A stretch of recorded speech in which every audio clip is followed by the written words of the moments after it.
Sejam bem-vindos à aula número 4 do curso gratuito de introdução aos testes de API REST. Eu sou o Júlio de Lima, o seu instrutor durante esses 20 encontros, onde nós iremos abordar aqui quais são os passos iniciais para alguém que um dia quer se tornar um especialista em testes de API REST.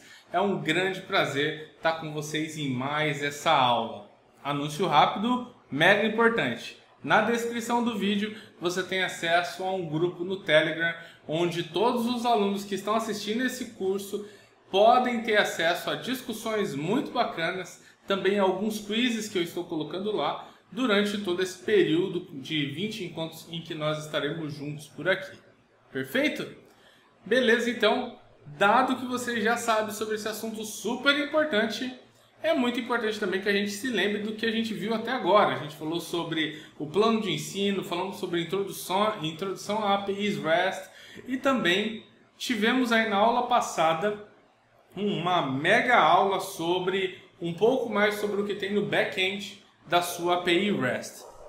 Nesse exato momento você já sabe o que acontece por debaixo dos panos para que algumas características da API REST estejam ali disponíveis, funcionais, não é isso?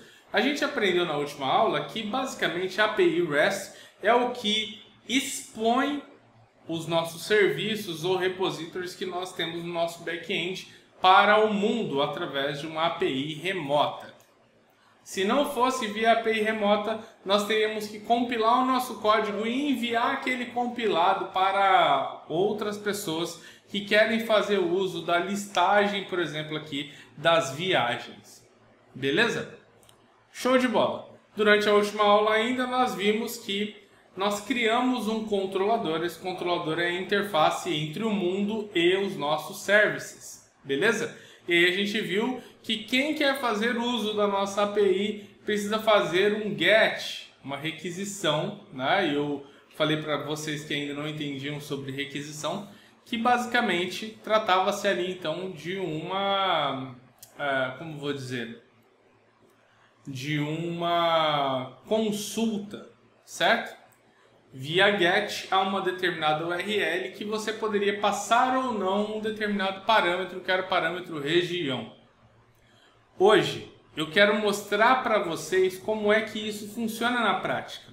Como é que um software terceiro pode enviar uma requisição para a nossa API REST, que está ali então abstraindo o que existe no back-end, para que então o nosso back-end consuma essas informações e retorne esses dados de todas as viagens ou de viagens por região para o nosso cliente, o cliente que está fazendo essa requisição. É sobre isso que falaremos nessa aula. Se você não buscar a fundo como é que a API funciona ou quais são os conceitos por detrás disso, é muito difícil você conseguir evoluir dentro da sua carreira. Veja, para que você consiga buscar, galgar novas posições, maximização do seu salário, dos seus conhecimentos, da sua reputação perante o time, das melhorias que você pode trazer para dentro do seu contexto, você precisa entender profundamente o objeto do qual você testa. Nesse caso aqui, falamos sobre APIs REST. E quando falamos sobre APIs REST, não basta você simplesmente saber enviar requisição e ver a resposta. Você precisa também saber o que tem no back-end e como aquilo responde às requisições e respostas que você envia e recebe. É justamente por isso que, para que você consiga melhorar a sua posição dentro do seu time ou dentro da sua carreira, você precisa entender profundamente o que compõe uma requisição e o que compõe uma resposta.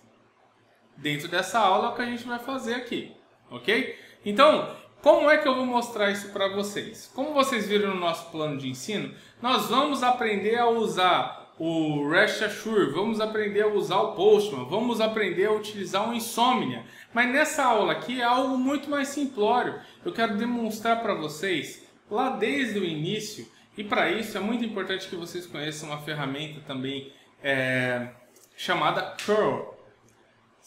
Você escreve isso com C-U-R-L, curl, seria curly, né? Mas em inglês pronuncia-se curl. E aí nesse caso, nós temos o curl para que você possa então enviar requisições via HTTP, ok? É isso que a gente vai utilizar para a nossa aula de hoje. Júlio, como eu faço para usar o curl? Via linha de comando. Para isso, se você está no Mac, você usa o terminal, e se você está no Windows, você usa o prompt de comando, ok? Basicamente é isso.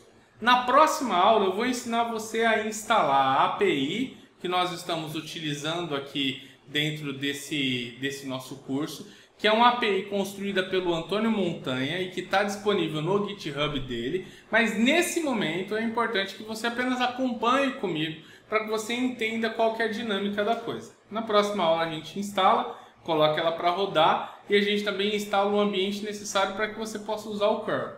Beleza? Show de bola! Aqui dentro da minha máquina, eu já tenho a API do Antônio rodando, já está no ar, e eu já tenho também o curl dentro do meu terminal, que uma vez que eu uso aqui um sistema operacional que é baseado no Unix, ok? Vamos para cá que eu vou te mostrar como faz isso. Veja só. Aqui eu já tenho a API, como eu disse para você, a API do Antônio, ela já está rodando aqui, olha só, já está startada e ela está aqui já rodando na porta 8089, como você pode ver aqui embaixo, ok? Nós já temos dentro dessa API REST aqui, essa implementação do get/v1/viagens. E nós já sabemos que para que nós possamos buscar as viagens que estão registradas aqui, é necessário que eu seja pré-autorizado, ou seja aqui um usuário, né, com credenciais válidas, ok? E aí eu sei também que quando eu fizer a chamada aqui, a requisição a esse endpoint aqui, se eu utilizar o parâmetro região, que ele vai filtrar por todas as pela região que eu informei, caso contrário ele vai listar todas as viagens que eu tenho. Eu já tenho 2 viagens registradas aqui dentro dessa API, ou seja, dentro do meu banco de dados já existem 2 viagens. São elas, uma viagem com a Priscila do dia 15 ao dia 20 de janeiro para o estado de São Paulo, que é a região sudeste, e uma viagem com a Isabelle também dos dias 10 ao dia 15 de janeiro, para Manaus, na região norte. Qual dos 2 eu vou? Ainda não sei. Mas é importante que você saiba que essas 2 viagens estão registradas no banco de dados, ok? Nessa interação que existirá aqui perante a API REST que a gente construiu, que é a API aqui de viagens, eu tenho um client, que é um software que vai fazer requisições a essa API REST querendo consumir suas informações, ok? Nesse caso aqui, esse client, ou seja, esse software externo, ele não sabe de nada sobre a implementação da API. Como eu disse para vocês já no nosso segundo vídeo, né? Isso não precisa ser revelado, ok? Na verdade, a questão de ter a API REST é justamente sobre isso. Ela vai abstrair o que é que está no back-end e vai dar aqui para os softwares externos uma camada escrita seguindo ali conceitos, né, recomendações de REST, ou seja, uma API RESTful. É o suficiente para que um software externo consiga conversar com a nossa API. Interessante isso, né?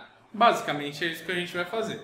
Logo, aqui a gente tem uma definição de o que é que a gente precisa para buscar viagens. A gente já viu aqui que a gente precisa ter um usuário que tenha credenciais válidas e que seja do tipo usuário. É isso que a gente vai fazer aqui agora, ok? Já existe um usuário válido dentro da nossa aplicação. Eu vou apenas fazer aqui a mágica para que eu possa ter o que a gente chama dentro de APIs REST de token. O que é o token? O token é uma série de caracteres alfanuméricos que vão permitir para nós que nós consigamos ter acesso a um determinado endpoint. Como eu disse para vocês aqui já, é necessário que eu tenha uma credencial válida. e que eu seja do tipo usuário também. Logo, preciso ter um token que forneça essas informações. Digamos que eu conversei com o meu time e falei para eles que, olha, eu vou testar aqui agora, né, esse endpoint do /viagens e pede aqui que eu tenha uma credencial válida e que eu seja do tipo usuário. E que essas pessoas do meu time me enviaram um token, ok? Eles me enviaram esse token e disseram, Júlio, use esse token para que você possa realizar os seus testes, ok? Estou abstraindo aqui a perspectiva de criar um token apenas pelo amor da didática, para que você possa conseguir seguir o flow aqui de uma maneira que não te atrapalhe muito na compreensão do que a gente está querendo fazer. Nós queremos simplesmente fazer duas chamadas aqui. Uma chamada que eu liste e mostre todas as viagens, outra chamada que eu liste e mostre apenas viagens por uma determinada região. Beleza? É isso que a gente quer. Então eu mandei uma mensagem para o meu time e pedi a eles que me dessem um token de um usuário válido. Eles me enviaram esse token. Eu vou mostrar aqui para vocês qual que é o formato desse token. Olha só, vou clicar aqui e vou dar um Enter, só para que você conheça como é. Isso daqui é um token, ó. Ele tem aqui uma série de caracteres antes do primeiro ponto, mais uma série de caracteres perto de um segundo ponto e por fim uma terceira série de caracteres, ok? Esse daqui é o que a gente tem como sendo o token. Perfeito. Esse token é um token que me demonstra, que serve para mim exatamente o propósito que eu quero, que é ser um usuário, ok? O pessoal do meu time já falou que é isso mesmo. E eu falo, perfeito, então, isso quer dizer que eu já posso manusear essa API REST. Ou seja, o que eu vou fazer aqui? Eu quero enviar uma requisição via HTTP para que ela caia exatamente aqui nesse método e me demonstre todas as viagens ou algumas viagens. Vamos fazer isso de maneira programática. Como? Usando o curl. Então aqui dentro do meu IntelliJ IDEA eu vou clicar aqui nesse botão mais, só para que ele me mostre aqui uma linha de comando nova. Aqui é o meu terminal, como eu disse para vocês. Na próxima aula eu prometo ensinar para vocês como que faz isso para rodar a API na sua máquina e para que você também possa aí utilizar o terminal e fazer algumas ações. Na aula de hoje é apenas para que você possa entender o conceito, ok? Como agora eu vou fingir que eu sou uma API, que eu sou um cliente externo, uma aplicação de interface gráfica ou outra API que quer fazer o uso dessa API que está agora disponível de maneira remota. Ela já está no ar, já está disponível na internet. Então o que eu vou fazer aqui? Eu vou usar aqui o comando curl, que é o comando, né, que vai chamar a aplicação que me serve aqui como sendo de envio e recebimento, de envio de requisições e recebimento de respostas. E eu vou aqui preparar a minha requisição. Como é que eu faço a minha requisição aqui utilizando o curl? Eu vou digitar "-x maiúsculo e vou falar qual que é o método que eu quero chamar. Ó, o método aqui, get. Beleza? Qual é o próximo ponto? Eu vou apontar aqui qual é a URL que vai aqui então ter acesso a esse endpoint. Então vou digitar aqui http://localhost 2.80.89. Júlio, como você sabe qual é esse endereço?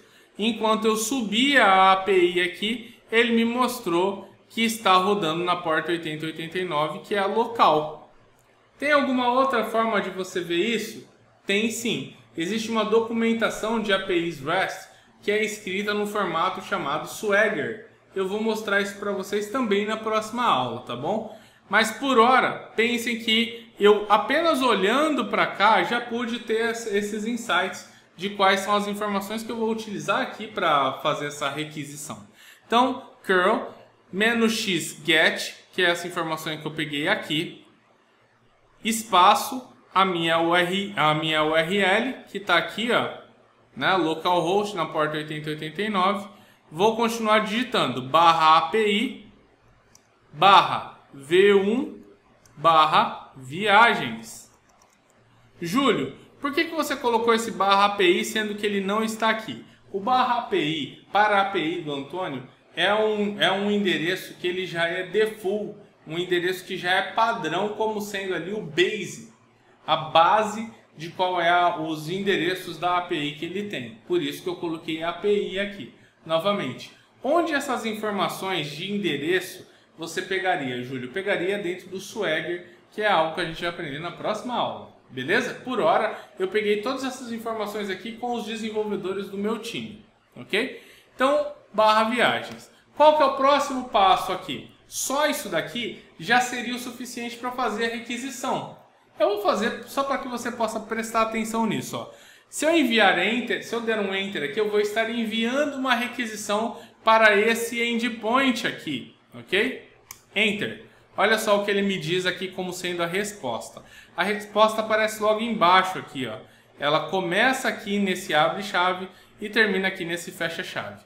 Então um monte de informação aqui. Qual que é o dia e a hora que isso foi enviado, mas tem uma informação que é mega importante aqui para mim, que é o status. Lembra que eu falei para vocês que as respostas têm status, que são representados por números ou por textos? Olha só aqui, número 401 é o meu status. Qual é a mensagem do erro? Unauthorized. O que isso quer dizer? Quer dizer que eu enviei uma requisição para algum lugar, mas eu tive meu acesso negado. Por que isso? Porque aqui ele fala que para que eu possa requisitar aqui esse endpoint, eu preciso ser um usuário, ou seja, ter credenciais válidas e ser do tipo usuário. Nessa minha requisição aqui, eu informei quais são as minhas credenciais? Não. Então o que ele fala? Você não está autorizado. Agora eu vou digitar aqui clear para limpar aqui essa tela e agora sim vou fazer uma requisição novamente, ok?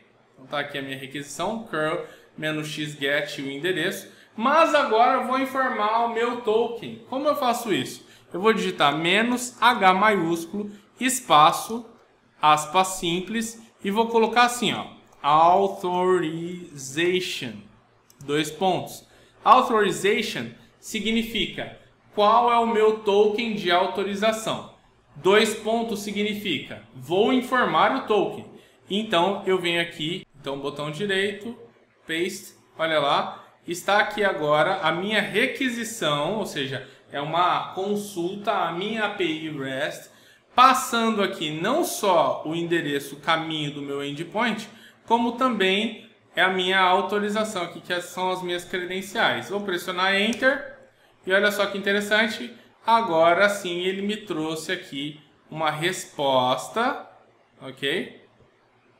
Em JSON, esse daqui é o formato JSON, me mostrando aqui algumas informações de viagens. Júlio, tá super difícil entender esse JSON aqui, porque ele tá tudo em uma linha. Tem como você estruturar isso para ele ficar melhor, mais compreensível? Vamos ver. Botão direito, copy. Vou acessar agora um site, que é o JSON Formatter. Olha só, jsonformatter.org. Vou vir aqui e vou colar o meu JSON.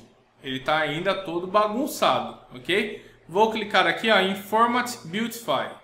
E olha só, ele deixou bonitinho. Então o passo foi, copiei daqui e acessei jsonformatter.org, colei aqui, Format Beautify, olha só que bacana, ele colocou aqui no formato bonitinho. Nesse formato bonitinho a gente já consegue ver qual foi a response. Então a gente enviou uma request e conseguiu obter uma response, ok? O que a gente tem aqui nessa response?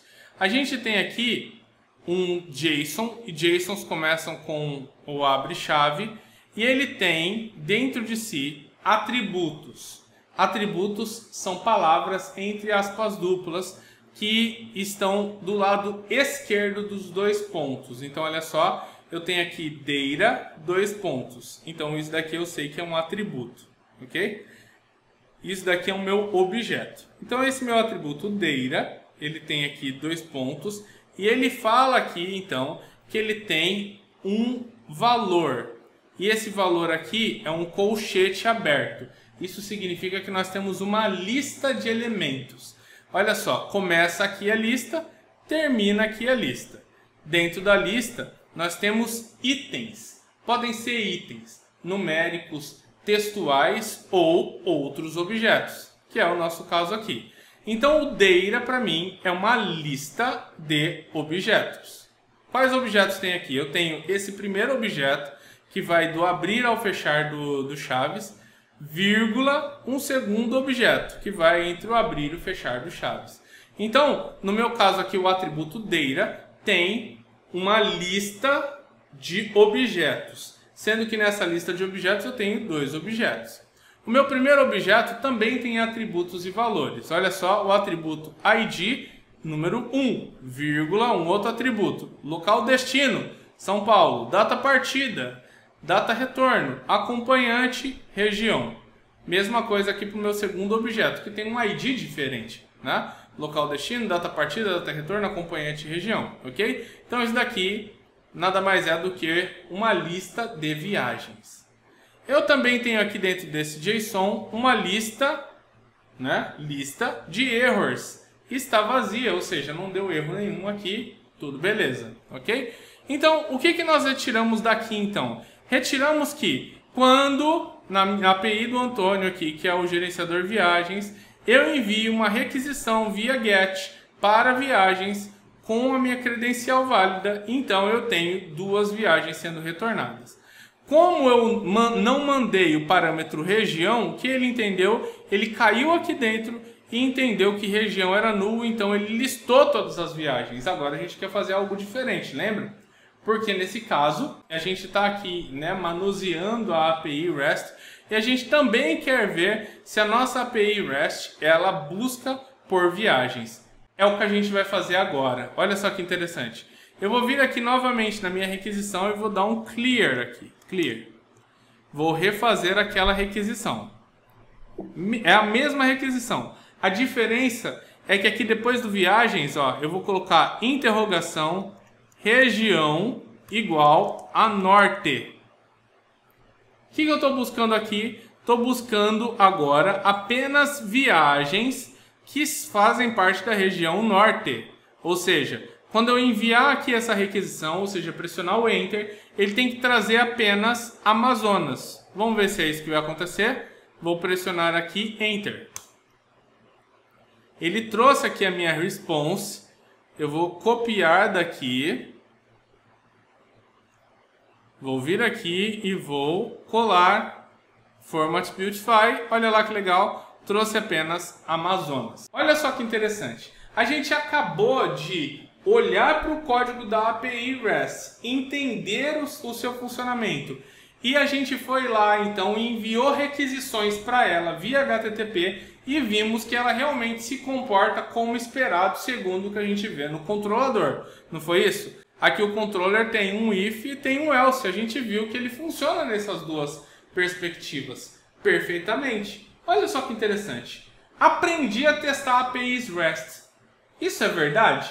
Não. Testar APIs REST não é apenas enviar requisições e receber respostas. É você olhar profundamente sobre as possibilidades que podem acontecer dentro de um determinado endpoint ou dentro dos services que ele chama, ou dentro do repositories que é chamado pelos services.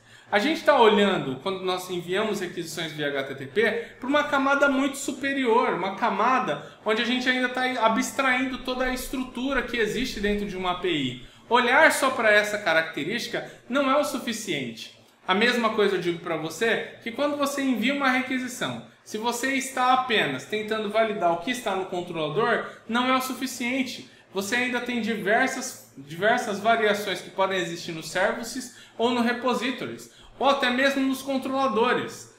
Geralmente o que fica visível para você em um controlador é a parte do caminho feliz. Você ainda tem que usar técnicas e estratégias de teste para analisar o que demais pode acontecer errado para que você consiga validar e realmente obter sucesso nos seus testes.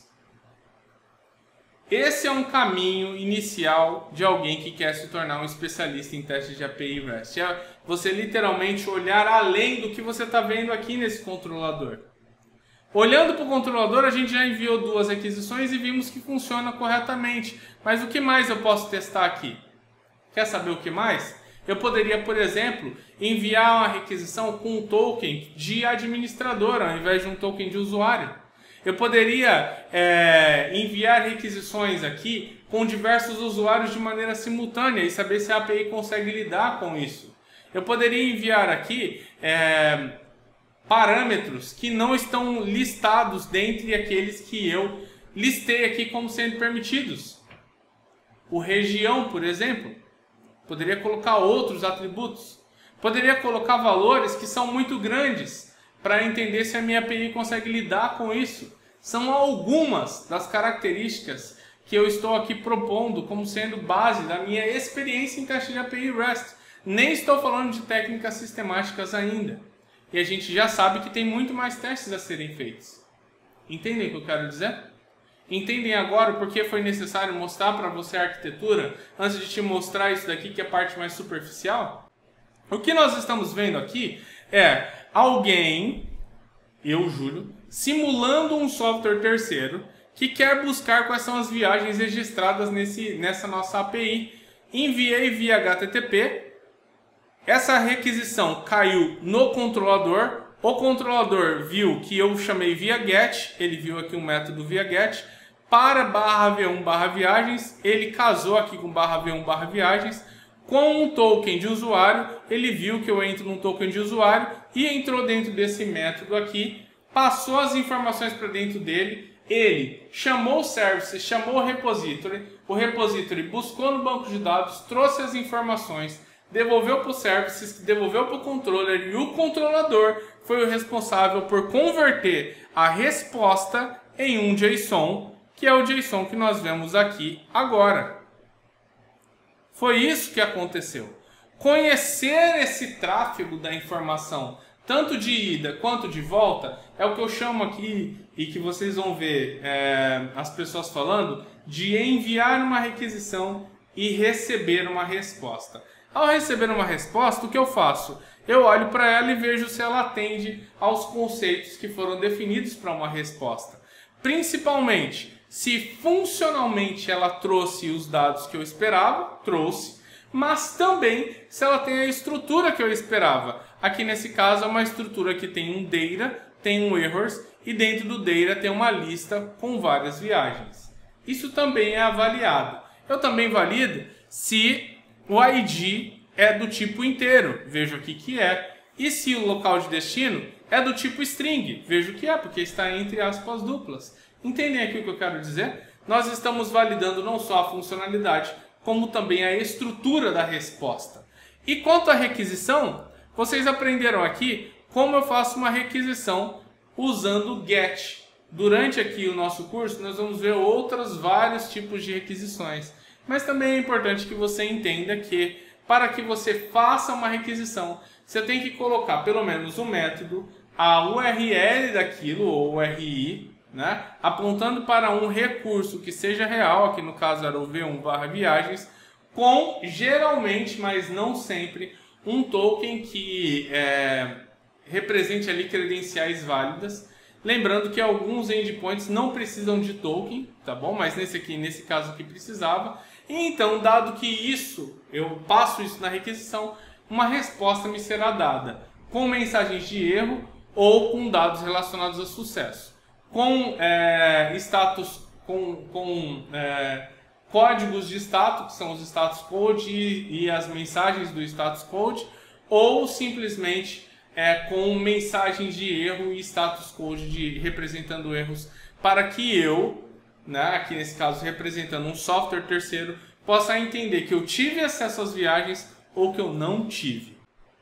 Se você tem dúvidas quanto a essa aula, não esqueça de mandar lá no grupo do Telegram. Se você ainda não faz parte, na descrição desse vídeo você consegue clicar e fazer parte. Se você tem dúvidas, coloque também aqui nos comentários. E se você gostou dessa aula, não esqueça de clicar no botão curtir.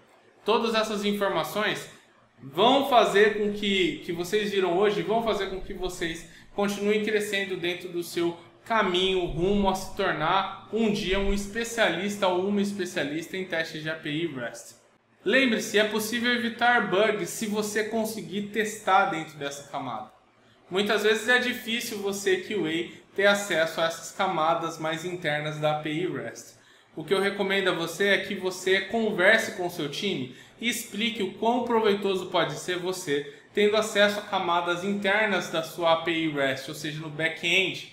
Porque se você tem acesso a isso, você consegue testar mais camadas. E testando mais camadas, a probabilidade que você encontre outros bugs é maximizada. Sem falar da parceria que você pode ter com os desenvolvedores que atuam no seu time, ou mesmo da maximização da moral que você tem perante o seu time quanto a conhecer literalmente o que é o objeto do qual você testa.